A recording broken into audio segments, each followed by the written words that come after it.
What's going on, everybody? This is Black Men Sundays. I'm your host, Corie Murray. We're talking about generational wealth, finance, and of course, business.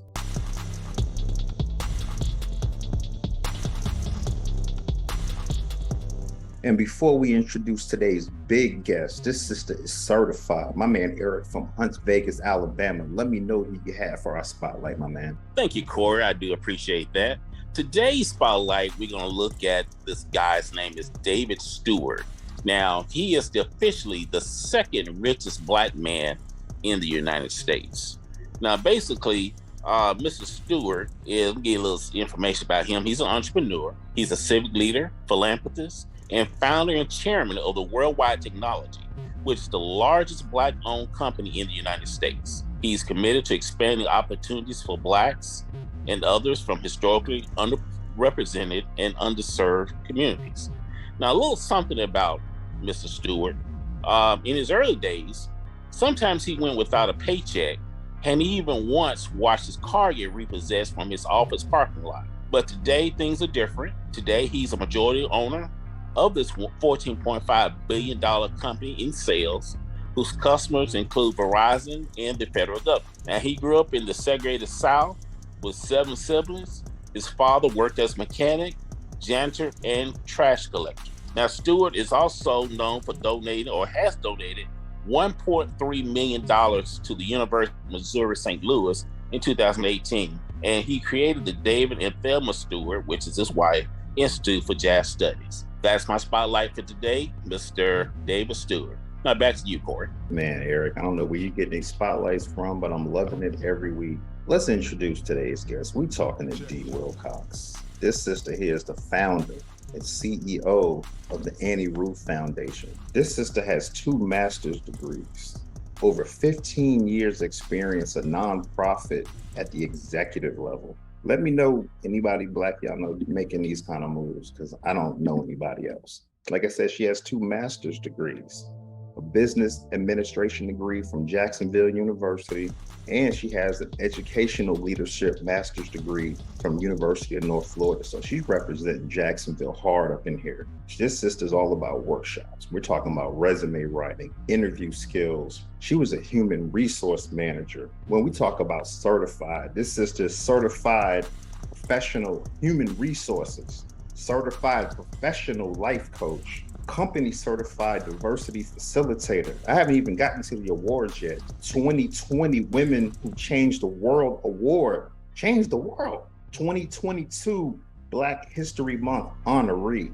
But we're talking about AnnieRuth today. AnnieRuth Foundation. Dee WIlcox, welcome to Black Men Sunday. I'm so excited to have you on here. How you doing today, sister? Hi, Corie. Thank you so much. So glad to be here. All right, so let's take care of business. We're talking about generational wealth, finance, and business. Talk about AnnieRuth Foundation. How is it set up? I know it was named after your grandmother, Ruth Kearney.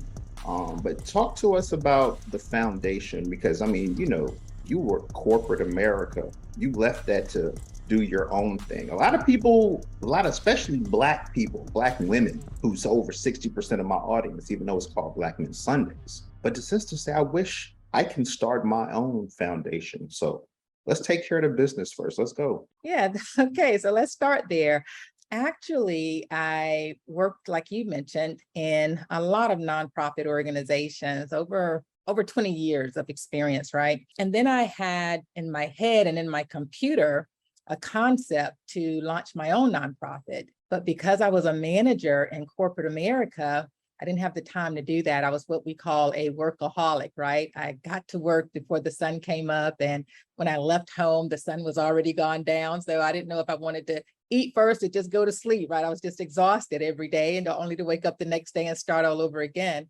So that was my life. And then strangely enough, and it wasn't strange because God always has a plan, right? Our company acquired a company in another state that was twice the size of the existing company. And my manager at the time, who was the vice president, she wanted a friend of hers to come over and help with that transition. So she invited a friend over, and she met with the friend and they talked about the acquisition and what it was going to take and so forth and so on. And I wasn't a part of those meetings because I was doing my thing, running the organization in terms of the human resources department, right? I'm going to make a long story kind of short. This friend who came over saw an opportunity for herself within our organization. So my job was eliminated. And it took me by surprise, right? I didn't see it coming. Nobody saw that coming because I was doing a whole lot of things that were very pleasing to a lot of people in the organization. I'll say it that way. And it wasn't the position that I was holding on to. It was all of the things that I was able to do as a result of having the position, right? Just looking out for a lot of people and correcting a lot of wrongs and cutting them off at the path before they even went wrong, right? So I was doing all of that and it felt good. But then, like I said, my job was eliminated. Didn't know why, didn't feel good. But what that allowed me to do was to go home, right, with some sunlight still shining. And it gave me an opportunity to just kind of relax and go, oh my gosh, okay, this feels good. I'm only putting in 8 hours. I can go home and relax a bit. But then one Sunday, I was listening to T.D. Jakes. He had a sermon going on. And what he said was, oftentimes we go to our graves with our passion because we never take action. And I'm like, oh my God, he's talking to me. Because like I said, the concept for a foundation was in my head and somewhat on a computer. So I took note of what T.D. Jakes was saying, and I immediately thought of a building that I wanted to purchase for my organization that wasn't even in existence yet. Long story short, and I'll try not to say that because my story is so long. But anyway, I had been saving some money for a brand new car. Started in 2008. The plan was to buy a brand new car in 2012, 4 years to save this money and buy it cash because I'm all about that financial wealth and saving and not being in debt, et cetera, what you guys always talk about every Sunday. So my plan was to purchase this car in December 2012. This transition was taking place in 2012. Actually in February 2012. By the time I exited my management position and went into an individual contributor role, again, my head was spinning. I'm like, Lord, what just happened? So after listening to T.D. Jakes and making a plan to go ahead and put my concepts into action, I took that money that I was saving for a car and ended up purchasing a building for the AnnieRuth Foundation. And what I said was, man, all this time I'm thinking I'm saving for a car, and this is 4 years later. God had a bigger plan, a bigger purpose. I didn't get that car. I was still driving my 1998 Infiniti. I remember that vividly. And it was okay because it was still getting me around point A to point B, right? But the money that I was going to selfishly purchase a car with, I purchased a whole building for the AnnieRuth Foundation. And this is the funny part. So that money, right? Just imagine how much money it takes for a brand new car. I was able to purchase that building. No note, no mortgage note, purchased it straight out with cash, had to get an attorney to make sure, everything was clear and right for sale, had to get an engineer to test the soil and all of that stuff, right? And I'm using this money that I'm saving for my car. It was like it never ran out. I'm like, oh my God, when God has something for you, it is definitely for you. So I'm going to pause right there. Let you ask me any questions before I go on, because like I said, this story is long and good. Wait, hey, you're good to go. This Black Men Sundays, we do an hour show on here, but I do want to dig into the crux of AnnieRuth Foundation. I understand it's not just a sign up and you're in. You guys are teaching student engagement, workforce skills. You're offering a summer intern program. You also have them write 1,000-word essay. So it's not just a sign up and you're in type of thing. So just give us some details on the existence of the AnnieRuth Foundation, the importance of it, why you set it up, and just the type of sponsors you have in place. I'm sorry, that's like a 5-point question, but that's what we do. I'm from Bethel High. You got to ask Commissioner Scott's a Virginia thing, but go ahead. Yeah, so thank you for that. So back in 2012, that's when I initially launched the AnnieRuth Foundation. And one of the first programs was the summer internship program. It just came up as a concept. One of my board members actually had sent a young lady to work the prior summer, and the attorney who accepted the student came back to him the next summer to say, hey, can you put another student back into my firm? So my president contacted me and said, hey, is this something the AnnieRuth Foundation wants to do? And I asked him some really good questions, right? Like, who are you doing this with? Blah, blah, blah. And he had all the right answers. So me and that president at the time, Stan, and 2 other board members, we put our money together and put a student to work that summer. But then that's when my mind just started going like, oh my gosh, okay, this is the beginning of something big. So I put together some criteria, and it was a 1-day program way back then. But then I had in my head, though, how I wanted it to look, right? A visionary. So here we are, 10 years, fast forward, the program is exactly now how I wanted it to look back then, but it takes time. It took 10 years to get us where we are now. So back to one of the questions you asked in terms of the eligibility criteria. So the program is for high school juniors and seniors. They have to have at least a 2.0 GPA, and we know that's very relaxed. It's just that we don't want all of the high achievers only in the program. So if you're 2.0, you're good. Even if you're almost a 2.0, you're good because you have an entire year to work towards getting that 2.0, right? So you're in the program with the anticipation of at least having a 2.0 before you graduate from the program. And it is a 1-year points-based program. Now, when I say 1 year, we do literally engage the students for an entire year, but we only meet once a month. So on the 3rd Saturday of every month, we're engaging the students in what we call business seminars. The business seminars are 3.5 hours. Again, that's just once a month. And during that time period, what we do is we bring in community leaders from all over the world. We bring in, and what they look like, the community leaders, these are TV personalities, radio personalities, politicians, CEOs, successful business owners, just people that can come in and engage the students, sharing snippets of their life that position them to be successful, because our students need to hear that. They need to, there's a saying, you can't be what you can't see, right? So we want to bring all of these individuals in from all over different career fields, et cetera, so that these students can see it and know that they too can become whatever it is they so desire to become. So another part of the eligibility criteria, as you mentioned, Corie, the student have to write a 1,000-word essay. That essay is all about them. It basically focuses or asks them, what is your career aspiration? Why did you choose this field? And how can participating in this program assist you with accomplishing your goal?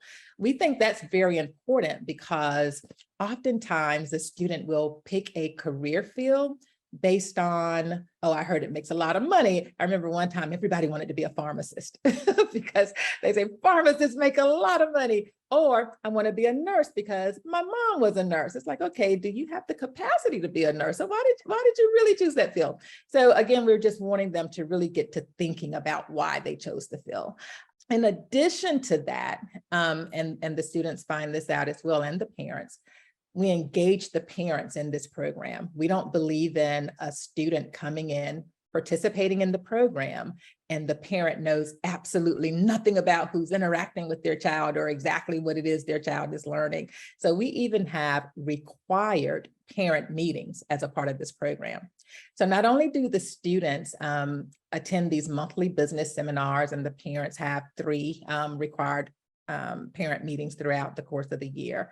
We also create this platform so that the students can volunteer. It's so important to us that we teach these students the importance of giving back to the community. So there is a group volunteer experience embedded in the program. And there's also a group team building experience or activity embedded in the program. Last year, that group team building experience was us taking the students to the Jacksonville Icemen hockey game. And that was important because of exposure. If you ask youth, particularly African-American, right, what's your favorite sport? They'll say basketball or football and maybe a little baseball, right? But do you like hockey? Nope, don't like hockey. Why don't you like it? They've never even been to a game, right? I remember when I went to my first hockey game, me and one of my board members, And we went there for a networking opportunity. We were invited and we were going to speak with the CEO at the halftime. And we had already devised our plan. Okay, after halftime, we're going to leave, right? We're just going to sit there through halftime so we can have this meeting and then we're going to leave. But it was so engaging and so good. We stayed there to the entire game. And it's like, you know what? We need to expose our kids to the game of hockey so that they can then make a more informed decision as to whether or not they like it. Right now, they don't know for the most part, because if you go to a hockey game, you may find maybe 10%, if that, to be diverse. Otherwise, it's mainly Caucasians in the audience, right? So yeah, so that's the criteria, the eligibility criteria. And I'm going to stop again so that I can dig a little deeper after you ask me some questions. Okay, yeah, because I was going to say, we talked about exposure. Commissioner Scott asked about exposure like 3 shows ago, and I feel like we don't have exposure. Just a quick tidbit about me, Saturdays and Sundays, my mom loved to watch Bonanza, Gunsmoke, all them little Westerns, but I'm in the house every week, and I have friends going to Italy, going to Germany, going to Los Angeles. At that point, I had never been from New York to Virginia, never even been to Florida, which is where I live now, but I had never even been anywhere outside of South of South Carolina.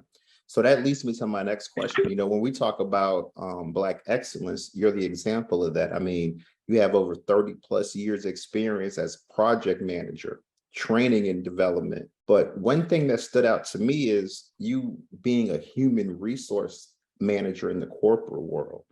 And, in my position working for a news station, I do see people come in sometimes for interviews. They're not properly dressed. We can't talk about the hair anymore, with diversity and all that, which I like because I have braids and I love it. But I'm just saying, like, the unpreparedness of the brothers and sisters in our community from a high school age. I remember being in 8th, 9th grade, my mom taught me how to write a check, how to sign it, what side you write it on, what side you sign, can you spell the percentages? Can you spell the money out? So, I want to just touch on that because, this is Black Men Sundays. We're talking to Black men. Like I said, 60% of Black women listening, which I love it. But, as a human resource manager, just tell me what you saw in that field with our people coming in for the interviews and how that's helped aid you in the preparedness with the AnnieRuth Foundation. Absolutely. Excellent question. So I was recently asked to explain my why. Why is it that after retiring from corporate America, I put in countless hours just to prepare youth for their future, right?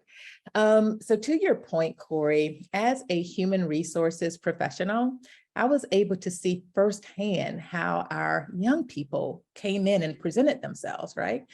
Not all, but in a lot of cases, their communication skills just weren't up to par.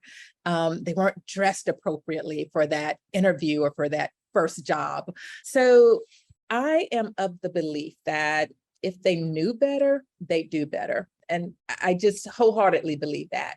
So with the skills and the knowledge and the background that I have, it's like, if not me, then who? Everybody can say, not me, somebody will. If everybody took on that attitude, nobody would. And I want to actually challenge your listening audience, right? If you have a skill set, don't just sit on it. Like TD Jakes said, you got to go to your grave not fulfilling your dreams because you're sitting on your skill sets. We have to invest in our future generation because I think I heard you say it maybe on a different podcast, but we're just passing through this world. No, I think it was actually Commissioner Corie when he was interviewing with you on the podcast a few weeks ago. We're just passing through. So what is it we're going to leave behind? We have to leave something behind. And I just so strongly believe in that same concept. Hello, this is Commissioner Scott from Atlanta, Georgia. So I got a quick question. Okay. I'm a fellow executive director as well. And thanks for being my mentor during these last couple of weeks. I appreciate it a lot. What tips would you give to new executive directors seeking to gain corporate and community partners that will fund and provide resources to support their mission and their vision? That's an excellent question. We're in the process right now of preparing to host our 10-year anniversary gala, actually October 8th. And with that, we are seeking some event sponsors. So we are knocking on doors, and that is not an easy thing.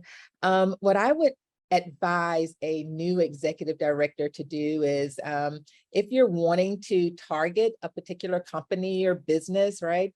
Go to their website and take a look at their core values and other organizations, companies that they've given to in the past, and see if that align with your vision and your mission.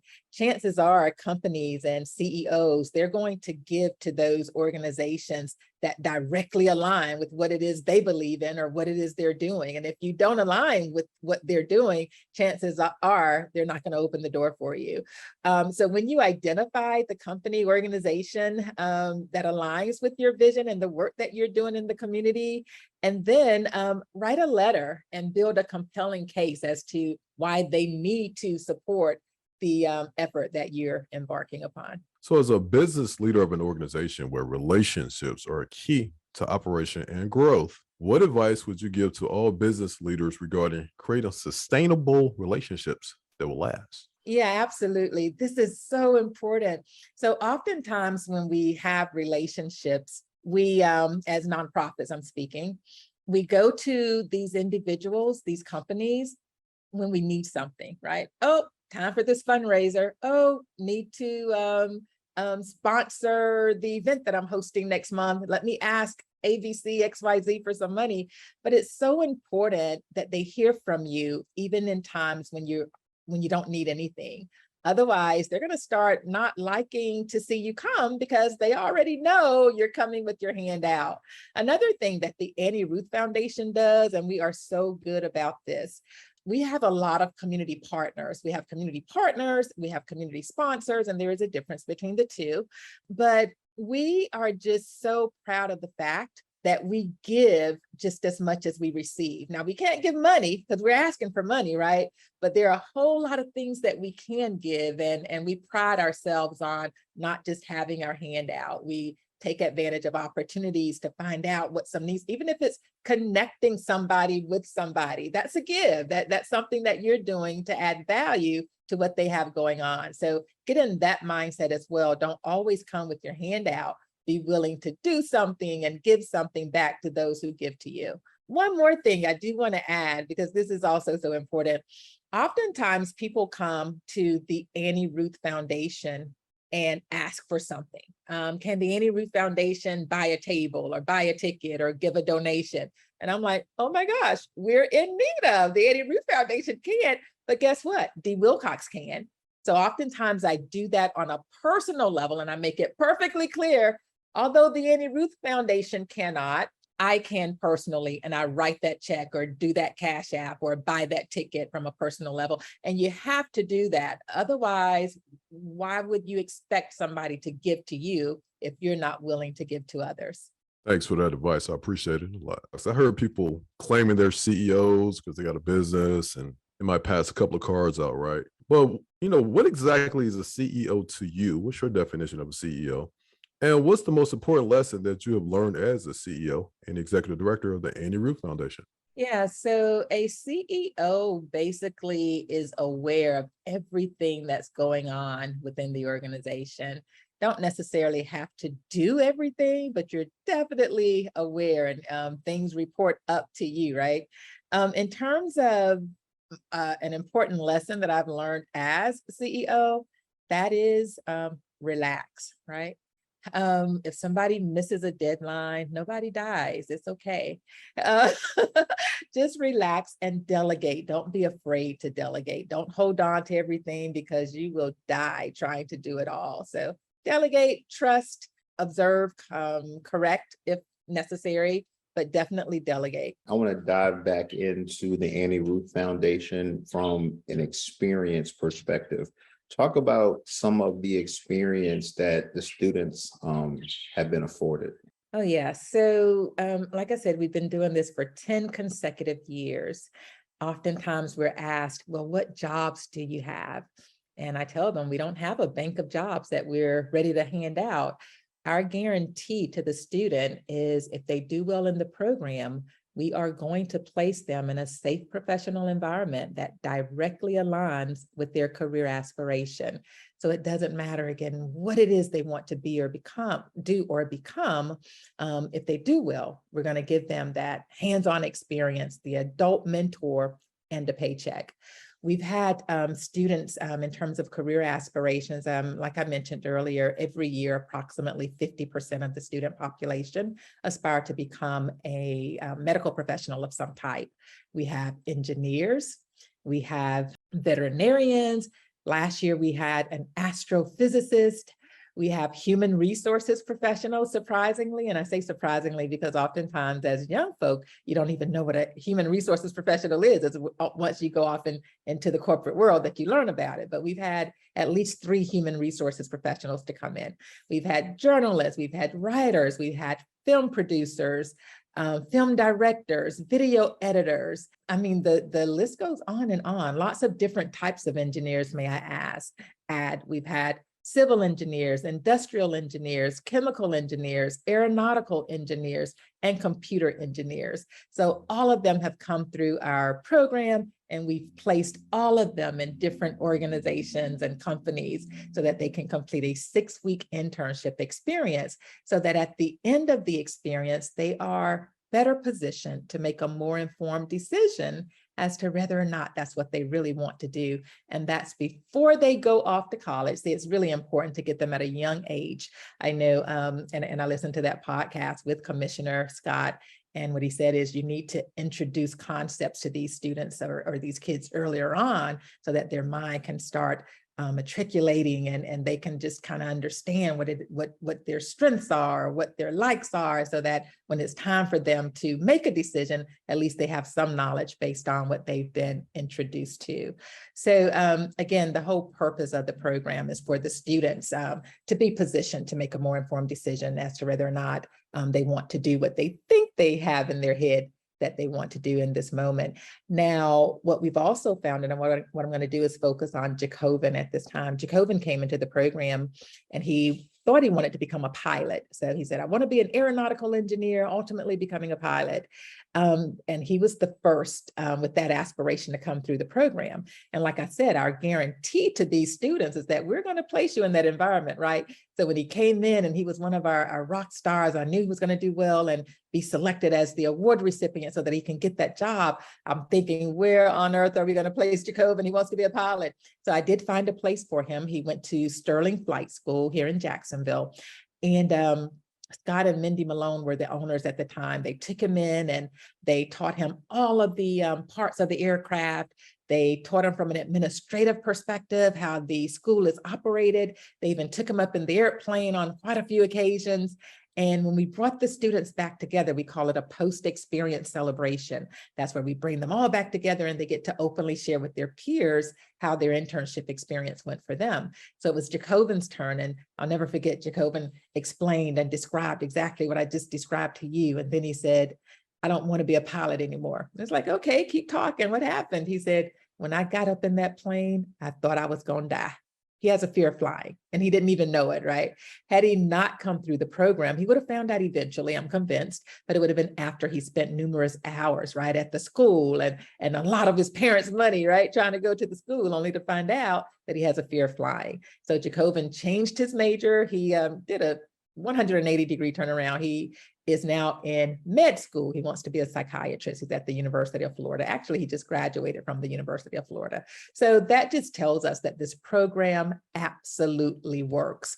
So the program is either going to solidify for the student that they're on a good track and that's what they want to do because they had that hands-on experience and it was wonderful. It's going to let them know that, oh my gosh, I need to explore my plan B, sort of like Jacobin. Or it's going to just say, okay, I'm still feeling myself out. This was a good experience. I'm going to get some more experiences before I make a decision. So again, that's what the program is all about. And it is definitely viewed as a life-changing experience by the students as well as the parents. Excellent. And we're talking, Black Men Sundays, we're talking generational wealth. Were you thinking about generational wealth when you founded the AnnieRuth Foundation? I can't say that I was absolutely thinking about generational wealth. when I founded the foundation. However, as we developed the programs and solidified what components would be in the program, definitely generational wealth came to the forefront, because unless you're inherited, unless you've been left an inheritance, right, by your parents or your grandparents, and you just got this money, you're just born into money, right? You look like money, right? You need to understand what you're going to do for a living, right? It's all about understanding what your strengths are and your passions are, what your interests are, right? So that you can get in that job. It's also understanding concepts such as, do I want to make six figures or do I want to teach school? Because some students think, or some young people think, you can do both. And the reality of it is you can't. So what we do within the program is we give these students what we call a career exploration assignment. It is a powerful tool. It's nothing more than a research tool. And I heard Commissioner Scott talk about research and what they do within their organization as well. It's so important to research. So with this particular tool, it asks the really good questions, right? And it makes the students dig deeper from a research perspective. So it asks questions such as, how much does one make coming right out of college going into this career field? What's the starting salary? What company, if you decide to come back to Jacksonville, what companies within Jacksonville would you want to work for? So now they're doing research, they're exploring. Do you know of anyone who currently works in this field? And yes or no, right? But then it asks, what 3 questions about this career field do you have? List 3 burning questions you have about this career field. So they list those questions.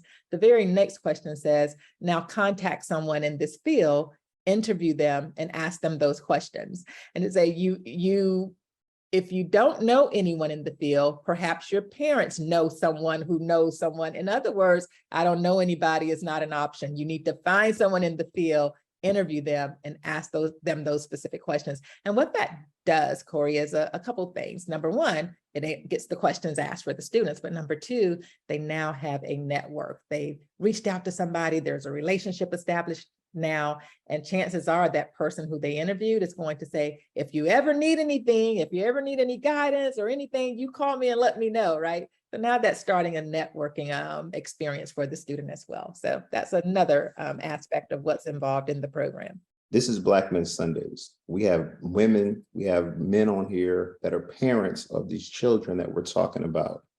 But I want to talk about exposure outside of the Black community. A lot of the students that I speak with live in the Black community. Their parents live in the Black community, work in the Black community, shop in the Black community. They don't go outside of that.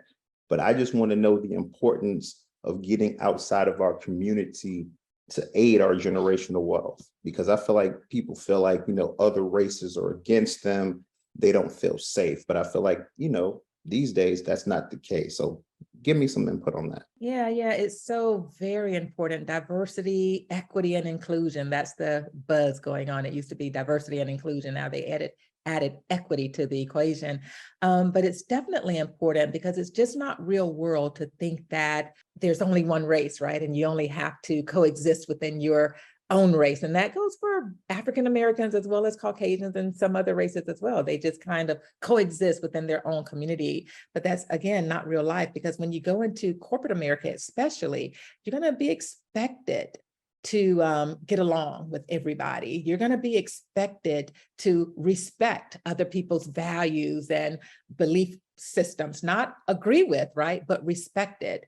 So if you're not exposed to it and you get into corporate America, and I'll use corporate America as an example, then how are you going to behave? You're not going to know how.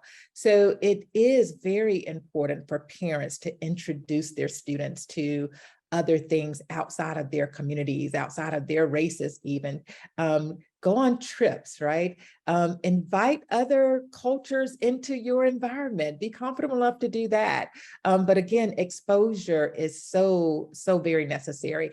Talk about it at the dinner table. Don't be afraid to go there. Talk about some differences. Talk about we're more alike than we are different. We hear that as a cliche, right? But it's so true.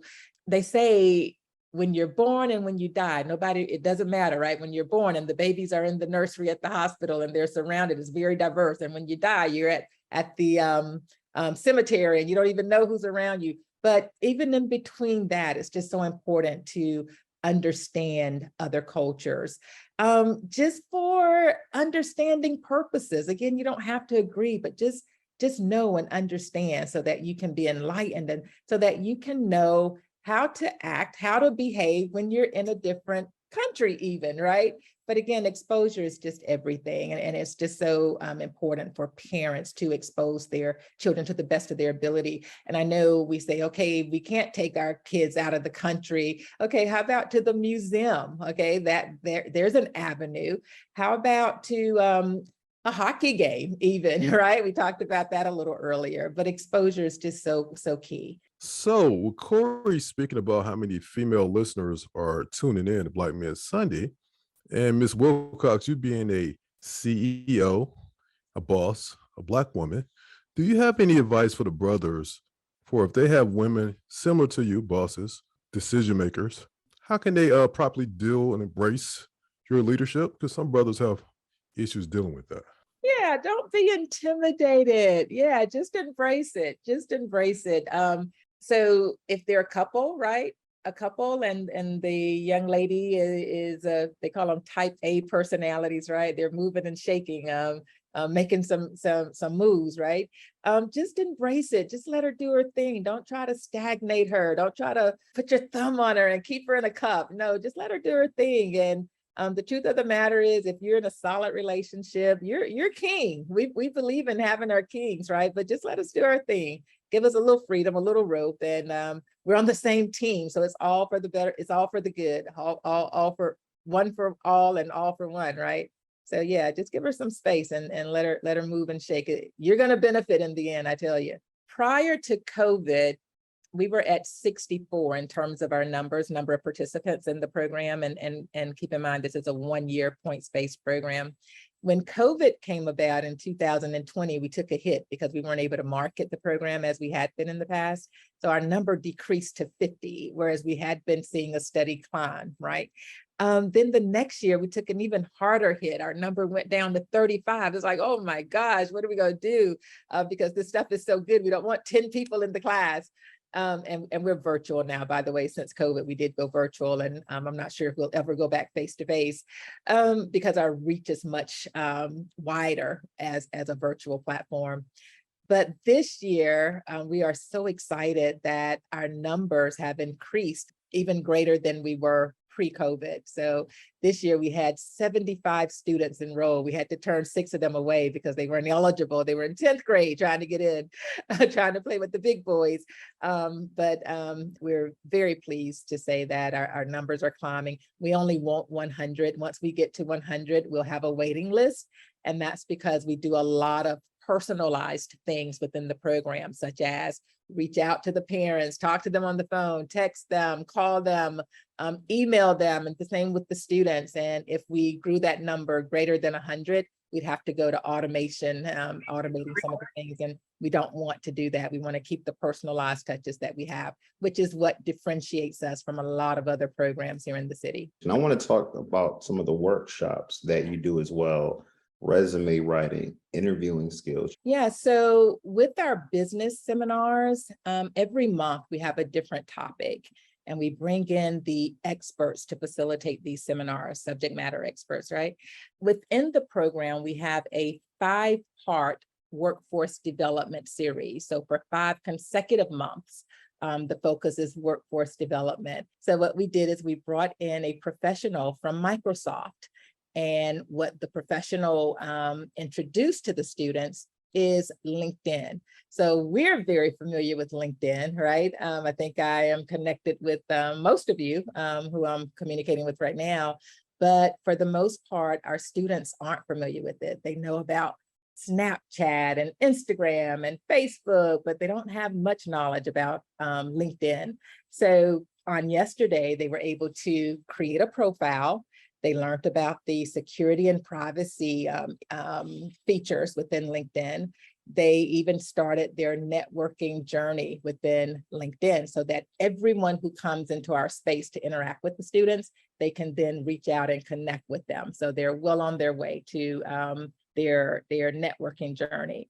So the second part of the 5-part series is where I have 3 human resources professionals to come into the space, and they facilitate 3 different workshops. One is on resume development, one is on effective interviewing skills, and one is on how to dress in a business environment.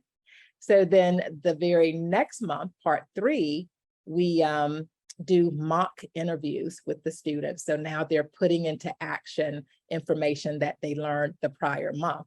So each of them have an opportunity to answer some questions from a different set of human resources through this mock interview process.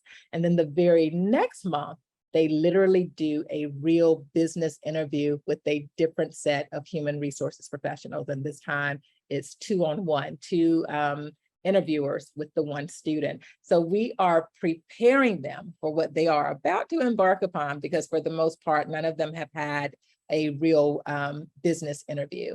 And then for part 5, what we do is we teach them about what employers want. And again, with my background being in human resources, I've seen far too many times these young adults and even some older adults, they get these good jobs, right? Only to be terminated because they don't know what the employer want in terms of policies. You have to understand policies. So if you're at work, you got this good job, and now you're sending email from the company's email system and it's not even business related, guess what? That's a violation of somebody's policy. So again, we go into policies, we go into sexual harassment, we go into a whole lot of things in terms of expectations, in terms of what the employer wants versus the employee just showing up and thinking they got it made since they landed that job. So that's the 5-part workforce development series. We also have financial management, which ties directly into what you're talking about every Sunday, right? Through a partnership with Community First Credit Union, that's one of our financial institutions here in Jacksonville. They send in 2 professionals during the month of April, because April is National Financial Literacy Month.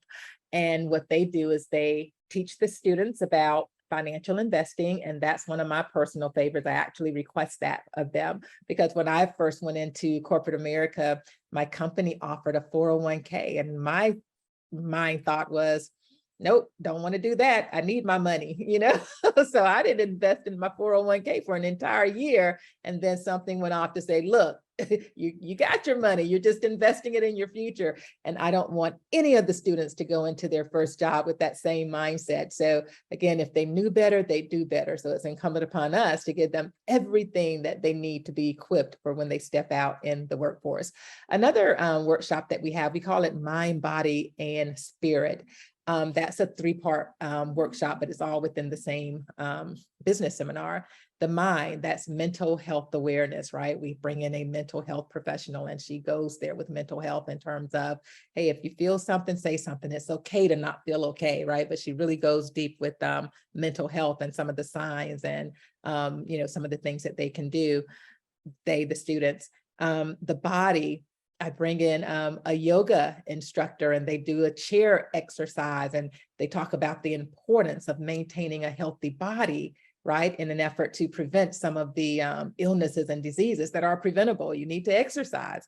And then with the spirit, I bring in oftentimes a youth pastor to speak with them about the importance of maintaining a relationship with the higher being. In our case, it's our Lord and Savior, Jesus Christ, but we recognize the fact that there is diversity in the room and everybody may not be a believer. So we say a higher being, but then when the instructor is talking personally, of course, they get to say, for me, is my Lord and Savior, Jesus Christ, of course. So those are just some examples of the workshops that we do with the students. And again, they're once a month, 3.5 hours every time we meet. And we do that for 10 whole months. But listen, there is another one that I do want to mention, and that's our etiquette workshop. It's so important that our students understand the importance of how to utilize their eating utensils, right? Because they could very well be invited to a dinner interview. And during that dinner interview, that hiring manager or human resources professional, not only are they interested in what they have to say, but they also want to see how they're going to hold that fork or pick up that piece of meat and bite it, right? So again, we bring in the professional, Miss Simi Rayford, and she does an amazing job every year of going over fine dining rules in terms of table and dining etiquette. So yeah, those are just some examples of the topics that they get in this particular program. Wow, that's amazing, because back in my day, fine dining was like Applebee's. We didn't do anything fine dining with the cold plates. I didn't even know what a salad plate was. I was putting my food on the salad plate. They're like, "What are you doing?" I'm like, "Well, I didn't know. We're used to paper plates where I'm from." So Exactly. yeah. So while I have you on here, I definitely want to touch on, some finance tips from you, as a CEO, as for other brothers and sisters out here that may have the same aspirations as you, but they're afraid to dive into it. What type of money should they have saved up? Just give some financial tips. Yeah, so that's an interesting question. And I mentioned earlier about saving up money for a car and ended up purchasing a building. I'll be honest with you, other than that car money, I didn't have any money to start my nonprofit. What I did though is I had a really good group of individuals who I reached out to and asked them to be on my board. So between those 10 board members and myself, we got the work done with little to no money. And then of course, over time, we started getting money. And I will also say, and I know Commissioner Scott asked the question, what tips do you have or can give to someone who may want to start a nonprofit organization? If you definitely need money to start your organization, do go in this thing knowing that no one is inclined to give you money based on what you say you're going to do. They want to know what you've done. So you either have to save up some money and to start that nonprofit, or get a good group of people like I had to help you start that nonprofit. But please don't go in thinking I'm going to get a whole lot of money and then that's going to allow me to do A, B, and C, because the money is not going to come initially. You have to put the work, the sweat equity in first. You have to have the pictures and the stories to show what you're doing and how you're impacting lives. And then you'll gradually start seeing the money coming. So yeah, from a how much money is needed, I can't speak to that because I had little to none when I started the AnnieRuth Foundation. Wow, that's a great answer. And if someone wants to donate to the AnnieRuth Foundation, how can they donate? Thank you for asking. So we do have a website, and that website address is www.sowingseeds, that's SOWINGSEEDS.today. So that's www.sowingseeds.today. We also have a Cash App account, which is $AnnieRuth Foundation. I also give out my number, my personal number, which is 904-200-7202. Please feel free to give me a call so that I can answer any questions that you may have and talk about other options that you can assist the AnnieRuth Foundation with as well. I do also want to say that this year we have students participating in the program from the West Coast. We have a few from California, Las Vegas, Nevada, Minnesota, and Georgia. So we are definitely extending our reach, and we're excited about that as well. So before I let you go, Dee WIlcox, the Executive Director, Founder, and CEO of the AnnieRuth Foundation, I just want to ask you this one more time. I already asked this question, but I just want to dig a little deeper for the brothers and sisters out there that say, listen, I want to start a foundation. I'm very passionate about it, but I'm afraid to step out and do it.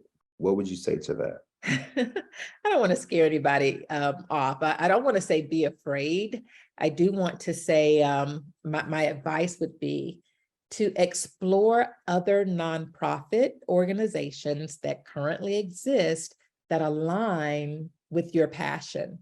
And that's, I strongly encourage you to do that, because had I known the amount of work that it takes to get a nonprofit up and running, I probably would not have done it. So I think God didn't allow me to understand that right off the bat, but it is a lot of work. And I'll also say, I mentioned that at one point I had 10 board members.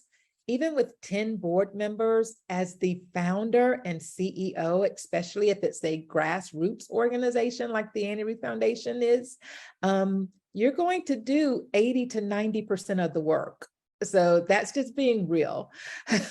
When you have volunteers, even at the board member level, other things take priority, and sometimes last minute. So when other things take priority, the work falls on who?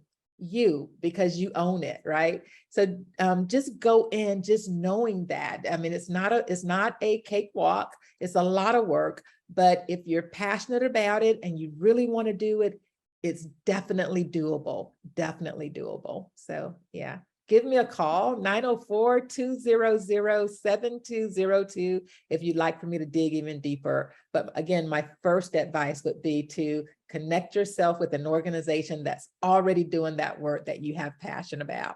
And then if there are none, or if you want to start your own because you want to name it after your grandmother, like I named it after my grandmother, then definitely do it, but just go in with open eyes. Also, when I started my nonprofit, I had never done it before, and it felt good, and we were sailing. But then we have an organization here called the Nonprofit Center, and what that is a networking hub for all nonprofits here on the First Coast.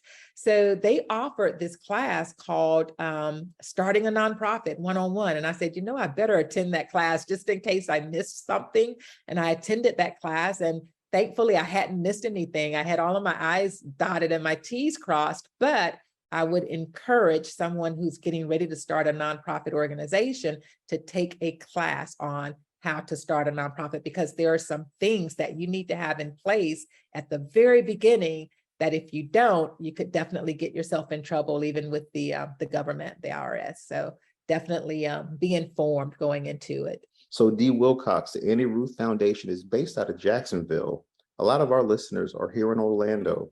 Do you reach that far? So absolutely, our reach. When COVID hit us back in 2020, we had to do a pivot, and we used a virtual platform. So what that allowed us to do is extend our reach outside of the Jacksonville area. We even have students participating in the program from Orlando, Florida. We have a connection with a young lady, Jennifer White is her name. She actually lives in Orlando right now. She's from Jacksonville, but lives in Orlando, and she does an excellent job of assisting us with reaching students in the Orlando area as well. Great information. And I want to thank you for coming on Black Men Sundays. Like I tell all of our guests, you could have been anywhere in the world, 4 o'clock on a Sunday. You chose to spend some time, give some techniques, some life techniques, and give us those AnnieRuth Foundation techniques. So I thank you for coming on Black Men Sundays, and I hope you had a good time. I absolutely had a good time, and I so appreciate you inviting me to share information about the AnnieRuth Foundation. So thank you so much, and thank you, gentlemen, for being engaged as well. Thank you. Thank you for coming on Black Men Sundays. Check.